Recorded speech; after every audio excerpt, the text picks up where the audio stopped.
Getting ready for another big college football weekend. Louisville opens ACC play. Kentucky tries to get back on a winning track against Ohio. Tyler Greever is in here as Rick Bozich is out. So big shoes to fill, first of all. There's a lot of height to fill, too. It's quite a difference. We can adjust the chairs. That's easy enough. What do you think? What are you looking forward to this weekend? Well, I think it's a big moment for Louisville, right? You know, it's impressive to win the first two games in the manner in which they did. They took care of business, but this is your first real test to see what they're made of, and the eyes are immediately going to go to Tyler Shock because I've been impressed with him through two games. Whatever he could do against overmatched competition to show that maybe the ceiling at that position is a little higher this year, I think he's been able to do that. If he does that again against Georgia Tech, you can start believing in him as maybe one of the better quarterbacks in the conference, in that upper echelon. But the proof's got to be in the pudding, and they got to defend the quarterback run game a little bit better. I thought against Jacksonville State that really hurt them.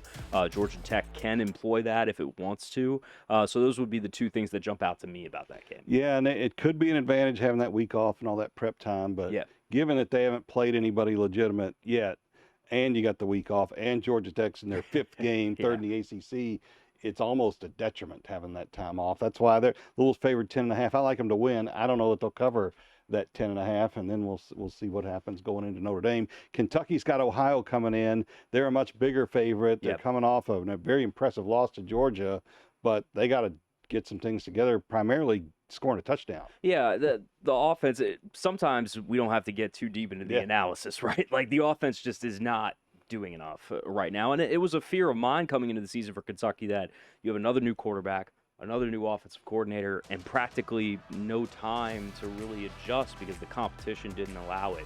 I was impressed with what they were able to do last week, but they have to get something to sell to fans for, hey, this unit's taking a step forward, and, well, scoring a touchdown would be a great step in that direction. They've just become such a team that has to get a lead. If they fall behind and get in what Mark Stoops likes to call predictable pass, they're in trouble, and that's a bad place to be if you're in the Southeastern Conference. Indiana's got Charlotte coming in. Charlotte is not very good at all. Indiana's playing well. Are you Googling Kurt Cignetti yet? He does win. I don't have to Google him, man. I'm from Virginia. He coached in my home state, and all he did was win. Indiana could be 4-0. Come on. Yeah. What else do we need to say? IU football 4-0 with a new head coach, Rick Bozich. Good thing he's not here because I think he'd be jumping up and down somewhere around here. Have the candy stripe pants on, all that. we're going to follow it all this weekend. You can follow it. Tyler will be here Saturday night in the studio talking about it. We'll be talking about it early next week. Follow us at WDRB.com. Go there and click on sports.